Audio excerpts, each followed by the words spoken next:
Members, it's time for questions to the Minister for Justice, and we will start with a list of questions. Just to inform you that question 12 has been withdrawn. I call on Sinead Ennis. Question 1. I'm pleased to advise that the Stalking Protection Order provisions contained in the Protection from Stalking Act Northern Ireland 2022 came into operation on the 19th of October 2023.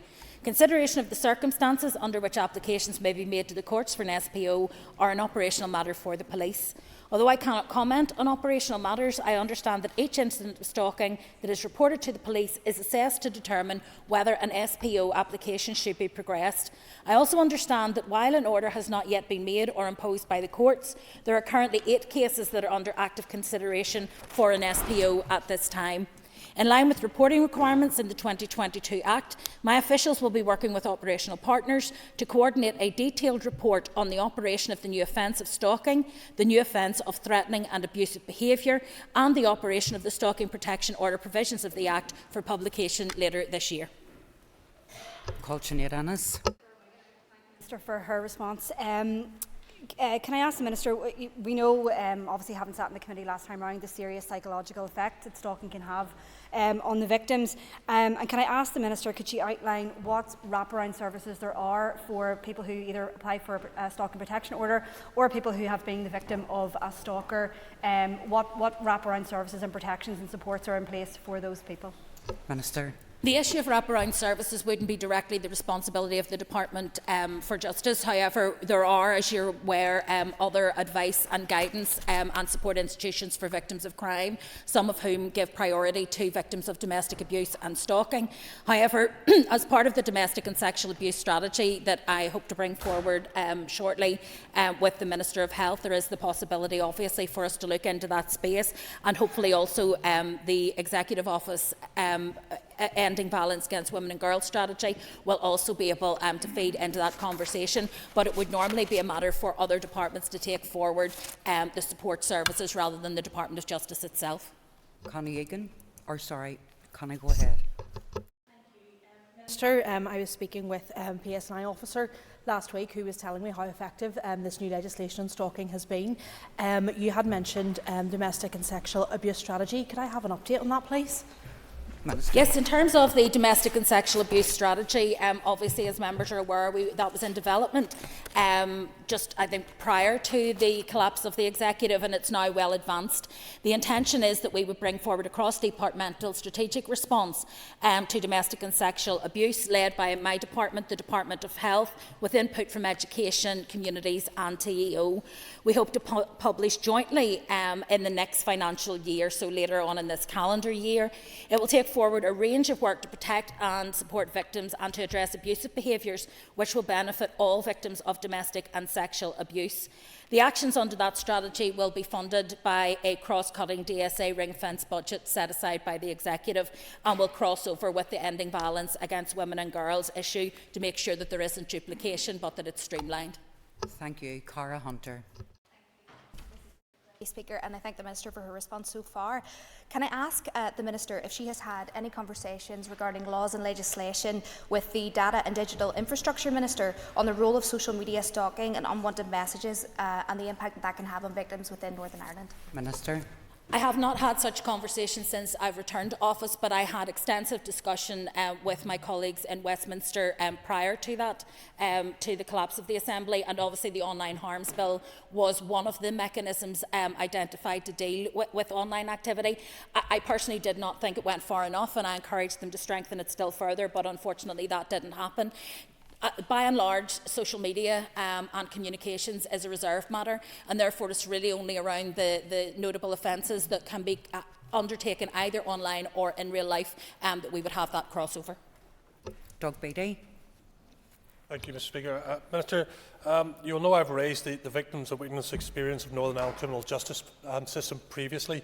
Can I ask if she will be engaging with NISR to make sure that cases of domestic abuse, sexual crimes, including stalking, are now contained within their reports? Minister.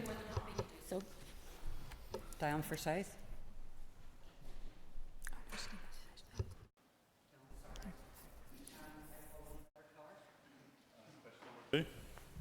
Minister. I'm committed to supporting the Chief Constable in delivering high-quality policing across Northern Ireland. A key component of this is a properly resourced and fairly remunerated workforce.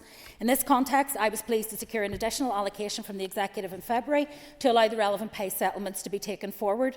I can confirm that I have considered and approved the recommendations for pay award made by the PRRB, and my officials have invited the PSNI and Northern Ireland Policing Board to bring forward pay remits for their respective cohorts.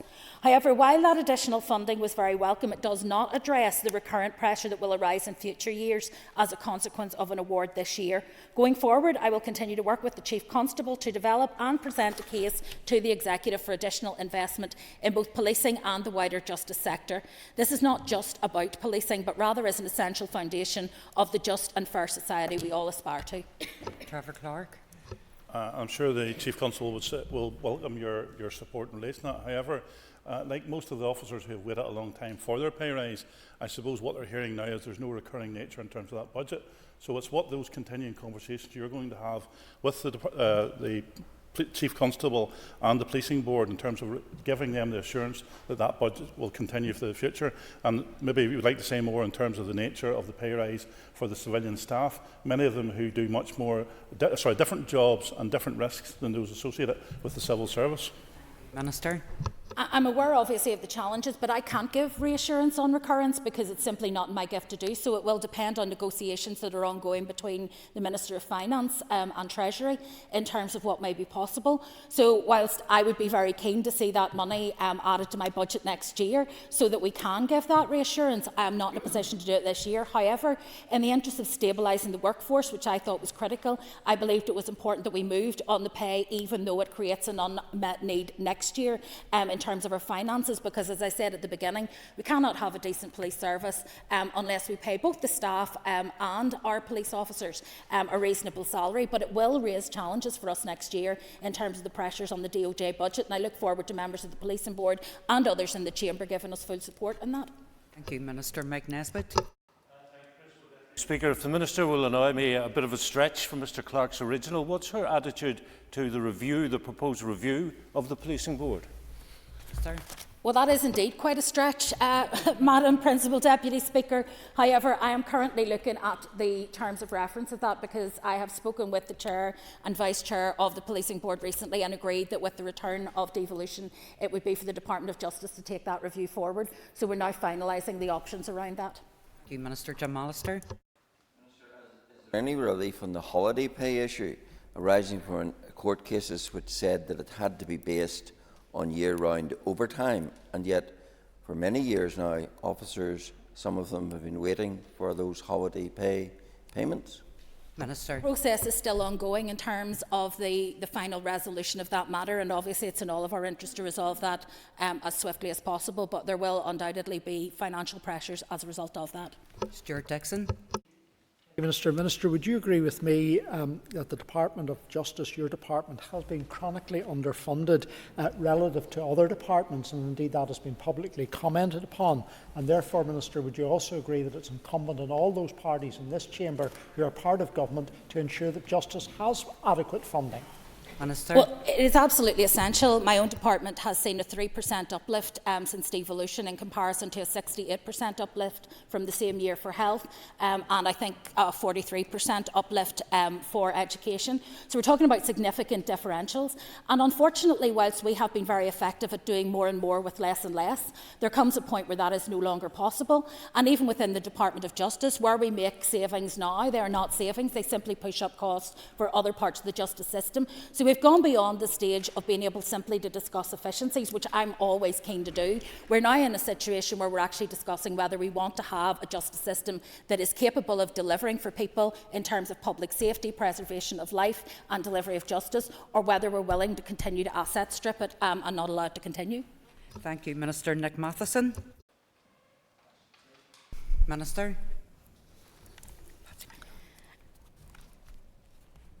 Sorry.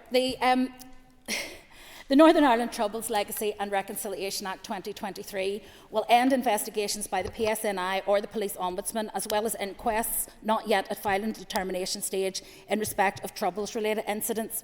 The Act also prevents new civil claims being brought forward from the 17th of May 2023.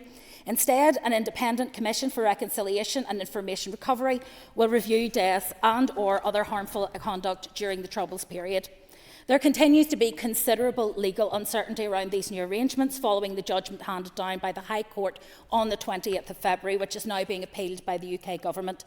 The judgment included declarations that a number of the Act's provisions, including those relating to immunity from prosecution, are incompatible with the European Convention on Human Rights and should be disapplied.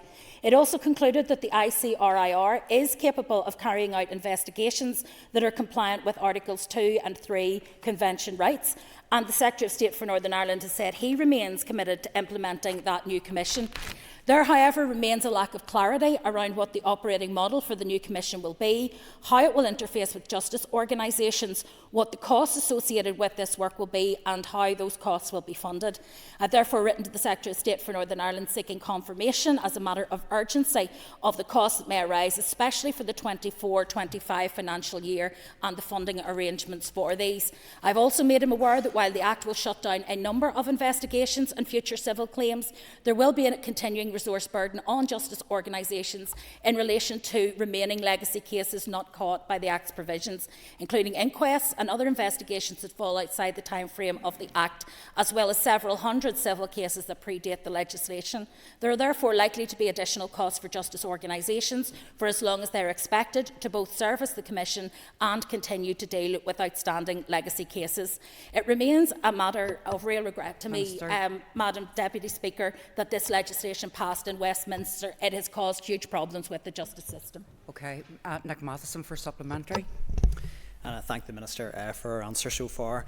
Given the extensive financial and resource pressures on your department that you've already outlined this morning, does the Minister have any clarity on the precise cost implications of the Legacy Act on the criminal justice system?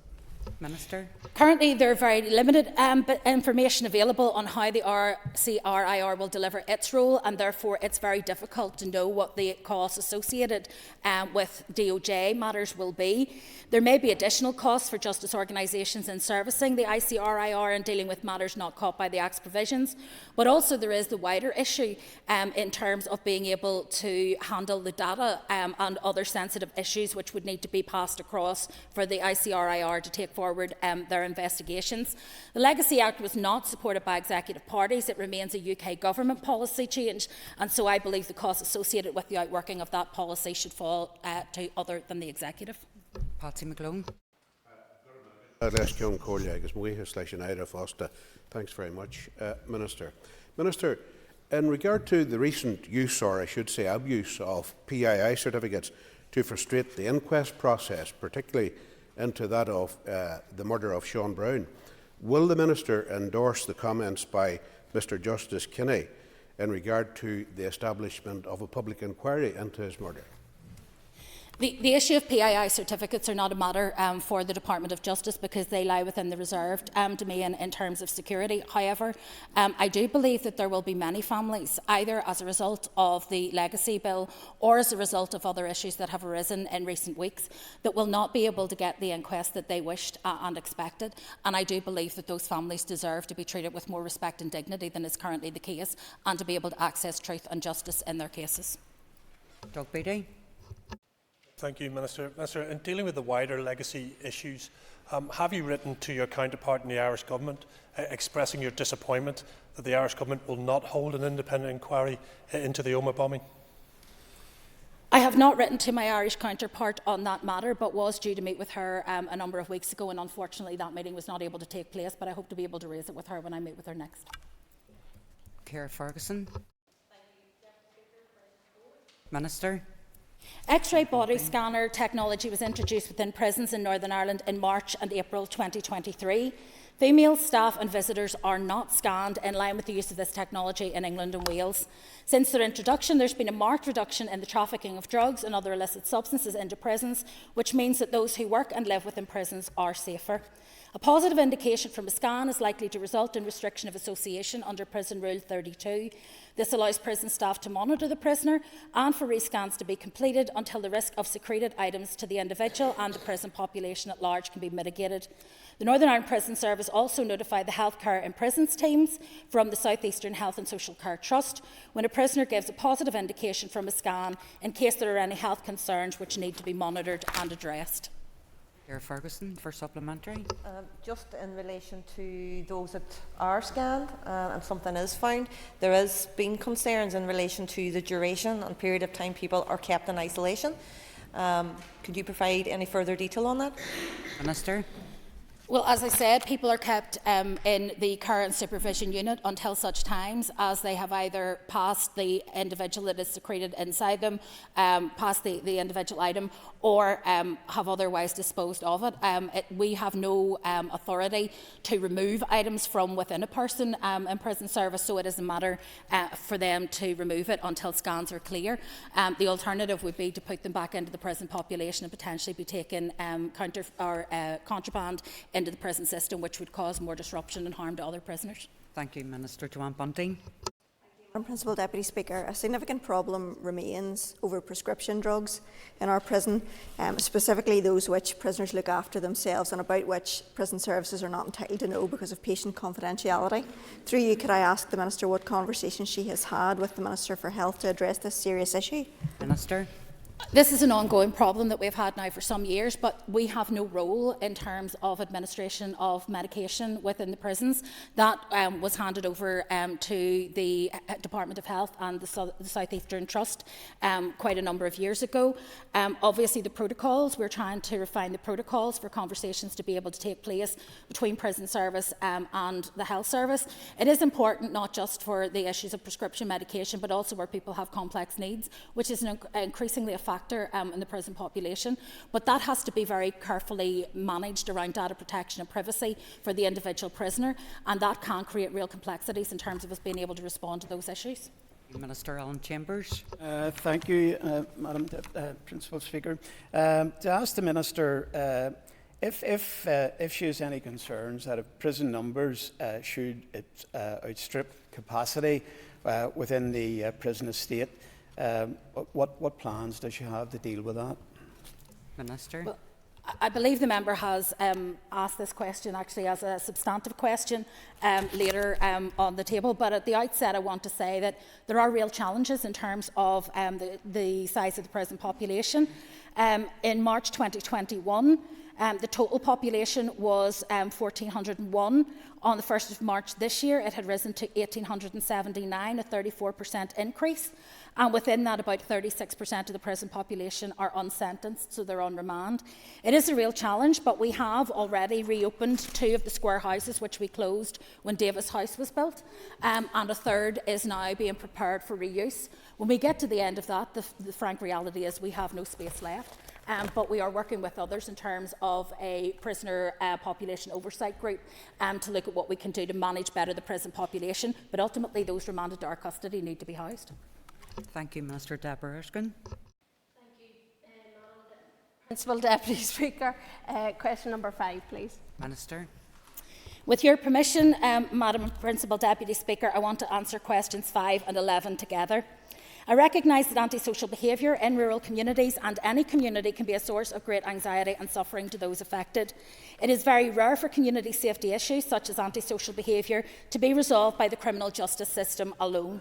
ASB requires partnership working across all the relevant agencies together with local and central government who have the levers to put in place joined up long-term solutions to prevent incidents arising and to tackle its impact.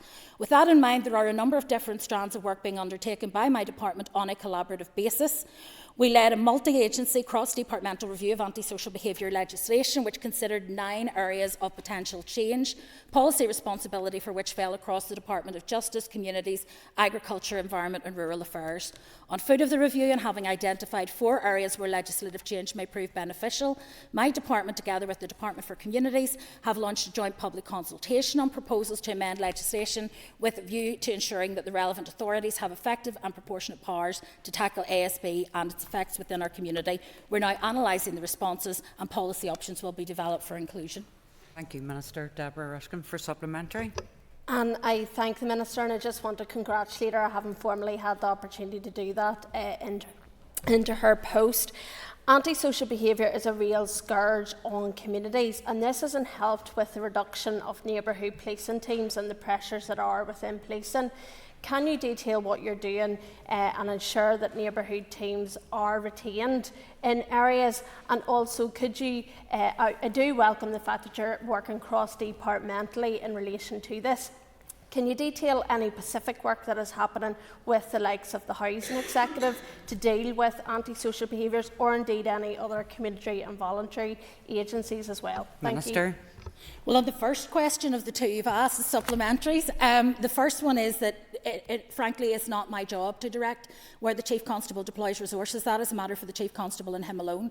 So with regard to neighbourhood teams, you would have to ask him where he's going to put his resources. However, I will say that I will work with him to try and ensure that the police is properly resourced, and I've made that case very strongly today. In terms of the other work that we do, both in rural and in urban areas, it is cross-cutting. It does involve people from the Department for Communities and Housing and others. It also involves, for example, in the case of rural crime, people like the Ulster Farmers Union, NFU Mutual, Young Farmers Club, and lots of others who have a contribution to make in this space. It is something that we need to work together on, I think, collectively, rather than simply within the Department of Justice. We have very few operational levers. That is generally down to policing and justice agencies beyond our control. Diane Forsyth, please. And thank you to the Minister for her answers so far. Specifically on antisocial behaviour in rural areas, it's my case experience that in the wide rural areas, people are tending to not wanting to bother the police with some issues that they see as less severe crimes, and the underreporting of these then leads to, when myself raises things with local police, they don't know of these issues. So I was wondering, would the Minister consider an awareness raising campaign in terms of reporting the disturbances, antisocial behaviour and minor road traffic collisions to help assist our local rural police planning? Minister. Well, I think that there are a number of things I would say to that. The first is that obviously we're a member of the Rural Crime Partnership, and I mentioned some of the other members of that in terms of what we're able to deliver within a rural setting. There is also a role in this for the PCSPs that are funded by my department to do that local awareness raising and encourage people and encourage schemes to encourage members of the public to report what they see in incidents that they may feel they don't need an immediate response. You can use the non-emergency line. You don't have to dial 999 when you see an incident, but you can use the non-emergency line in order to let the police know what's happening in the area, and hopefully allow them to factor that in when it comes to actually doing the rest of their work. It's also important to have to say that the PSNI and other partners within the National Rural Crime Unit have been working together looking at things like recent thefts and how they can be more innovative around protection and prevention of crime as well as reporting. Patrick Brown. Principal Speaker. Principal Deputy Speaker, is that? Apologies. Does the Minister agree that antisocial behaviour is an incredibly complex area that cannot be tackled through legislation alone, and we need to focus on trying to deal with the root causes of the behaviour? Minister. I think it's a very valid point that my colleague raises. There are really complex issues that underlie most offending behaviour, but no more so than when it comes to antisocial behaviour. On foot of the review that we have undertaken in the consultation, we're obviously then looking to bring forward some proposals for consideration. I think police and community safety partnerships are also well placed to be able to bring forward some of the operational response to community safety and antisocial behaviour across communities in Northern Ireland. It is also important that we recognise the important work that's done by other agencies, but also by the voluntary and community sector in this space, because they play a huge role in terms of just not not only developing appropriate actions to reduce the impact of ASB, but actually engaging long-term with some young people at risk of offending in order to deflect them away from that. Colin McGrath. Speaker, we're moving perilously close back into the territory of the Minister saying she's not the Minister for Police. But if it's a case that the Chief Constable is looking at additional resources, are you working with him to gather resources to address antisocial behaviour, or does he simply ask for resources and you don't know what he needs to use it for? Minister. Well, I have to say I'm rather shocked that somebody from the SDLP would want the Minister of Justice directing the police on operational matters, because you were some of the most outspoken when it came to the Patten Review, that no Minister of Justice in future should ever direct the police or interfere in operational matters. So it's a very bizarre take. I'm not the Minister for Policing. My title is the Minister of Justice. We don't have a Minister for Policing in Northern Ireland. That's what the Policing Board does. In terms of my conversations with the Chief Constable, they are constructive and they are helpful. He is working on proposals in terms of what he needs. I am working with executive colleagues and try to ensure that we can get as much resource for the department, but I will not be stepping in and directing the Chief Constable, nor would anybody want me to. Linda Dillon. Question number 6, Minister. Minister. My department has no current plans to introduce legislation or amend existing legislation to remove injury on duty and pensions from the Policing Board's responsibilities. Linda Dillon, for supplementary. Thank you, and I want to wish the Minister well in her new old post, and also glad to hear that your husband's health is improving. Just in relation to this is an issue that's come up repeatedly in the Policing Board. I'm sure you're well aware of the issues around this. It is not appropriate for this to be in the Policing Board. That is not the place for it to be. It should either be with DOJ or the PSNI. Would the Minister consider going forward looking at these issues, because it is causing great consternation for those officers and ex-officers and their families? Minister. Well, I'm very conscious of the issue. I have not received any such request from the Northern Ireland Policing Board. Were such a request to be made, I would have to consider the implications of that request set against my department's current business priorities, but would be happy to do so. Neil McAllister. For your answers so far. The Minister will recognise that alongside the Policing Board, the department also has a backlog of cases when it comes to the independent medical referees. So just want to ask the Minister, how will the Minister address the backlog and the independent medical referee appointments in particular? Minister. I think it's a really important issue. I'm pleased to inform the Assembly that the independent referee assessment process recommenced on the 4th of March 2024. We're also in the final stages now in the Department of Procurement with a supplier for further resource to carry out this function, so we can resolve the backlog that has built up in the interim, and are hopeful that we will be able to get started on that soon. Trevor Clark. Principal Deputy Speaker, in response to Mr McGrath, you said you weren't the Minister for Justice, or sorry, the Minister for Policing, which you're not. But of course, it's a tripartite arrangement. And following on from Linda Dillon's question, then, or the member's question in relation to the injury and duties. I mean, we have come across this many times. Sorry, I should declare as a member of the Policing Board. We have come across this many times where we are being asked to make decisions on medical grounds where none of us have medical training. And we are told that this has been discussed with the department, and it's the department that should be bringing forward the legislation. And as far as we're aware, as a Policing Board, the department are aware of this. Is that true? If the issue is about reform of the injury on duty scheme, that's a separate issue. I was asked a specific question as to whether or not my department intended to relieve the Policing Board of its duties under the current injury and duty scheme, which is the running of the initial scheme, and the department runs the independent appeals. And I said we have not discussed that issue, but we have obviously, and I have it in front of me, Trevor, I have your correspondence from the Policing Board. Claire Sugden, please. Speaker, question number 7, Minister. Minister. Many people come into our prisons with long-established addictions from years of drug use in the community, and that results in the prison service, along with their partners in the South Eastern Health and Social Care Trust, investing heavily in supporting and indeed challenging these people to address their addictions, which all too often is central to their offending behaviour.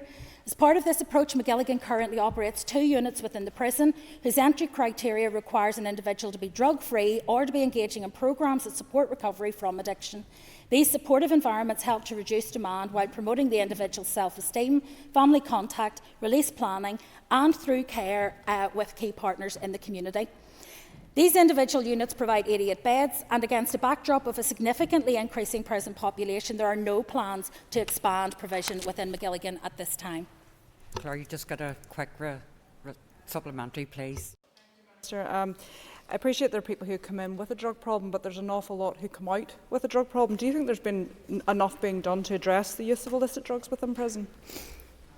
Well, it's very clear if you look at the interim review report that whilst a lot of progress has been made, and indeed a new drugs response strategy has been implemented and embedded in Magilligan, there is still much work to do. So that ends the period for listed questions. We'll now move on to 15 minutes of topical questions, and I now call on Matthew O'Toole. Thank you, Minister. The Canova report is a shocking indictment of the brutality of both the British state and the Republican movement. In the words of the lawyer for the families, the state and the IRA were effectively co-conspirators in abduction, torture and murder, in many cases of people entirely innocent. Both John Boucher and Ian Livingston have expressed surprise that despite the new evidence uncovered by Canova, not one prosecution of either a British soldier or an IRA person have resulted. Minister, do you have confidence in the PPS? Minister. Well, I would like to remind Mr O'Toole that the PPS is a non-ministerial department, entirely separate from the Department of Justice. I don't answer for them, I don't provide their funding, and I don't deal with their issues. You asked me a very specific issue. Do I have confidence in them? I do. Supplementary for Matthew. Thank you. Minister, this is an extremely important subject. You, as Justice Minister, in relation to the 10 recommendations that have resulted from Canova, by my count, and you can correct me if this is wrong, at least 3 of these recommendations would, if they were enacted, relate to your department. So, can I ask, will you commit to taking forward legislation to provide procedural time limits in relation to judicial case management, reviewing the PPS and ensuring the PPS has due regard to the victims and their families in legacy cases? Minister. I think I've already made it clear that I have no powers to review the PPS. I have no powers to direct the PPS. They are entirely independent. They are funded by the Department of Finance, directly from the Finance Minister, and they are not part of the landscape within the Department of Justice. I recognise the seriousness of the issues that have been raised with Canova, and I welcome the publication of the interim report. I hope that it provides the families with some measure of comfort and value. What will not provide them with comfort or value is coming in here and asking me to do that which I have no power to do. Tom Buchanan. Minister, can I ask you for your assessment of the long-term and short-term sickness levels within our prison-grade staff? Minister. Can I check? Did the member say prison-grade staff? Yes, thank you. The issue is an ongoing concern, as you will understand, and as prisons become more and more crowded, it becomes a higher stressed environment. I want to pay tribute, first of all, to the work that our prison officers do on a daily basis in terms of both looking after some of the most complex and often difficult individuals in society, but also in providing them with a rehabilitative environment. It is incredibly challenging, and as a result of that, often people will either be injured when they're at work or suffer from significant stress. We have put in place a number of measures, including access to the Police Retraining and Rehabilitation Trust, and also Prison Well, which is actually about looking after the mental health and well-being of officers in order to try and address challenges around attendance, but it is a challenging area. Tom Buchanan for supplementary. Thank you, and thank the Minister for her response. Is this as a result of a shortage of prison-grade staff within our prisons that has brought about this particular situation that we're facing today? We continue to recruit actively within prison service, and indeed on an almost bi-weekly basis we have passing out parades actually in the Long Gallery for any of you want to go and celebrate those people who have committed to work in the prison service. So it isn't an issue of simple lack of staffing. The challenge is that the numbers of people in prison have increased. I think I said earlier it's around 34% of an increase in the prison population. That leads to people having to double up in cells. So by contrast, during COVID, we had nobody doubled up other than where they'd requested it, and now we have a significant proportion of the population doubled up. All of that provides a challenge to those who are looking after people in our prisons. We've also had, as I mentioned earlier, to reopen the square houses, which we had hoped would be demolished by now, in order to to provide additional accommodation, and those are more resource intensive. But the issue is not with lack of officers, because we're continuing to recruit and train. Alan Chambers. Thank you, Deputy Principal Speaker. Minister, can I ask you what your assessment is of current police numbers? Well, again, it is not my job to assess current police numbers, but I'm not going to demur from the assessment of the current Chief Constable, who has said that he believes police numbers are too low, and I think most of us, in terms of our own experience, would agree. Alan Chambers for supplementary. Thank you, Minister. I'd just like to ask you if you are aware, or indeed have you received expressions of concern from business and community leaders that are calling for higher police numbers on the ground. Do you share these concerns, and will you support all efforts to increase police numbers? Thank you. Minister. The recruitment of police officers is an operational matter for the Chief Constable, who is accountable to the Northern Ireland Policing Board, and I'm committed to respecting their operational independence in this matter. I will continue to work with the Chief Constable to ensure we have a police service that is properly resourced in all aspects of the challenges that it faces.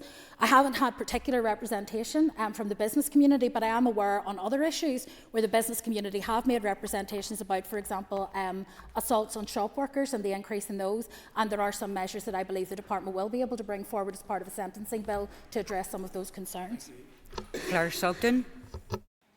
Mr. Speaker, I appreciate that you have no operational responsibility when it comes to policing, but I would like your view on the prevalence of PTSD within the police and their inability to access occupational health services and therefore also mental health services within their own community, given that it will affect numbers, which will affect public safety generally. Minister. Well, again, the provision of support services for the PSNI is a matter for the Chief Constable and the Policing Board, not a matter for the Department of Justice. Claire Sugden for supplementary. Thank you, Minister. I will reiterate the second part of my question. Given that sickness absence levels will affect policing numbers, which will then affect the ability to keep our communities safe, does the Minister have a view on the level of sickness absences within the police in relation to work-related stress, PTSD? Minister. Well, it isn't a matter for me to have a view. The issue is whether I have any responsibility or levers to control those matters, and I don't, because as Minister of Justice it wouldn't be appropriate. I am sure that the colleagues who are sitting in the room, who are members of the Policing Board, will be more than happy to follow up. But what we have been able to do is ensure that things like, for example, the Police Retraining and Rehabilitation Trust and a number of other initiatives in order to support officers are in place. But that isn't something that I can do. It is something, however, that the Policing Board and the Chief Constable are acutely aware of. Danny Donnelly. Well, Deputy Speaker, the Minister will be aware that hate incidents and hate crimes are all too common in Northern Ireland. This has led to calls for the creation of a hate crime bill. So I'd just like to ask the Minister to outline her plans with respect to hate crime legislation. Minister. One of my key priorities as Minister of Justice has been to improve support and legislative protection for victims of hate crime. If somebody is targeted because of who they are, where they're from or what they believe, I think that is unacceptable to us all. Obviously, the Department has been working to implement Judge Marinan's report on his review of hate crime legislation and plans to modernise and strengthen a robust response to this through the introduction of a hate crime bill. Obviously, in terms of the legislative programme and the time that is left available to us, it's going to be quite difficult to achieve as much as I would have hoped to have achieved had we had a full mandate of 5 years. However, I believe we can bring forward a foundational hate crime bill and hopefully we'll be able to introduce that to the Assembly in 2026. We're also looking at the scope of some additional victim provisions that may be able to be included in that bill. Danny Donnelly for supplementary. Thank you, Principal Deputy Speaker. Thanks to the Minister for her answers. Can the Minister clarify what this bill will seek to do? Well, the main aim of the bill would be to ensure that legislation represents the most effective approach for the justice system to deal with criminal conduct motivated by hostility, and also to assist victims to seek redress through the criminal justice system. It will introduce a new statutory aggravation model which will see specific hate crime offending recognised in law, recorded on criminal records, and will ensure recognition of the hate crime element of any offence from the start of the process. It will also provide necessary powers to ensure that action can be taken against offenders. Current protected groups, race, religion, sexual orientation and disability will be retained in legislation, and the bill would allow intersectionality to be recognised and other protected groups to be added to that at a later date should the evidence emerge. And we're already exploring some potential additions that may come forward as part of that bill. Cheryl Burnley. Madam Principal Deputy Speaker. Minister, I would ask, in light of the shocking statistics about PSNI attacks, what can your department do to address this? Minister. Well, there are a number of things I think that we can do in terms of the department. The first is that I'm intending, as part of the sentencing bill, which I've planned as the second bill in this mandate, to bring forward new provisions for those emergency and frontline workers to ensure that the maximum sentence is increased for offences where someone has attacked a police officer, a member of the ambulance service or a member of the fire service. It's not right that anyone going about their daily job and to try and protect people's lives are subject to abuse, and I think that we need to give the courts the space to be able to apply higher sentences in those cases.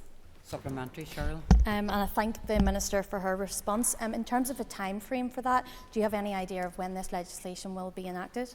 Minister. Well, with the cooperation of your colleague who chairs the Justice Committee, hopefully we will be able to get that bill to them, I hope, next spring, and then it will be a matter of working through the consultation on that, and hopefully towards the end of next year we'll be in a position to have that on the statute books. Pierre Ferguson. I welcome, obviously, that you'd mentioned about the strengthening sentencing, and you hope to move that forward. And you're committed to bringing stronger legislation around it. Can the Minister commit to ensuring there is a stronger sentencing around knife crime and dog crime in particular? Minister.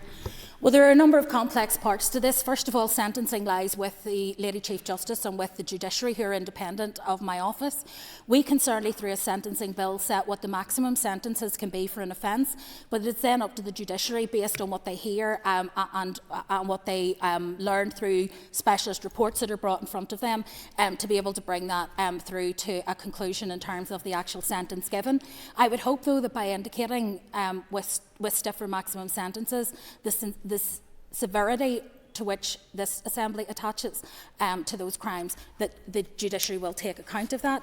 In terms of issues around drug crime, I have to say that I believe that the best way to deal with issues around drugs is through a harm reduction model and through a health-based approach, not necessarily through stiffer sentences. Often the people who come before the judiciary are people who have relatively small amounts of drugs, but it is their drug taking and their drug dependency which has fueled acquisitive crime and other petty crime in society. What they actually need is to be drug-free and to be supported through rehabilitation and harm reduction, rather than criminalised further by the system. Ciara Ferguson for supplementary. Thank you for that update. In relation to, as you mentioned, the harm reduction model and rehabilitation, how effective do you think it currently is at this moment in time? Minister. I think there is space for additional cross-departmental working between ourselves and the Department of Health. Many of the people who come into the Department of Justice and into our purview come there as a result of the fact that they have fallen through the education system net, they've fallen through the health service net. They come to us with increasingly complex mental health and drug complications. They come to us often with learning difficulties, speech difficulties and communication difficulties. And so what we need to do, I think, as an executive, is look at how we're going to tackle something like drugs and drug dependency in a different way that allows us to maintain the legal position that these are Class A, Class B, Class C drugs, which is not in our gift to change here because it's UK-wide policy, but also allows us to do the most effective thing, because, I mean, basically it can't be effective if actually the drug crime situation is increasing. And many of the people, as I say, who end up coming into contact with the justice system, the last thing they need is to be in prison. What they need to be is in a medical facility where they can get detoxed and where they can get the support and guidance that they need. Melissa McHugh. Minister, I know that in the past that you have actually met with the family of Arlene Atkinson, who was murdered by the notorious child killer Robert Howard, and that a request was made for a full independent inquiry into the botched police investigation of that murder. Will you confirm either way if and when the Minister will issue a decision on this request? Minister. I will write to the member because it is a sensitive issue, and I did meet with the family and I had a very detailed discussion with them and with their legal representatives. There are complex issues at play here in that the original case and how it was handled has contributed to that distress, and so I'll write to the member with my thoughts on that issue. Militia for supplementary. And, Minister, would you agree that a full investigation could potentially lead to the discovery of Arlene's remains? One of the things that I have done as a result of meeting both with Arlene's family, but also meeting with the families of Charlotte Murray and Lisa Dorian, is to look at how we can incentivise through the criminal justice system the early return of the remains of individuals who have been murdered. It is a very challenging space, but we intend to bring forward Charlotte's Law in this mandate and a very bespoke form of it, which will allow us at each stage of the criminal justice system to apply more pressure on offenders in that space. The difficulty, of course, is that my understanding, my recollection is that in Arlene's case, the individual who was ultimately thought to be responsible has now passed away. So we must move on. Thank you, Minister. We must move on to questions for the Minister of Agriculture, Environment and Rural Affairs. I'm just going to talk away here to let Andrew get into his seat. So it's just to say that question 1 has been withdrawn.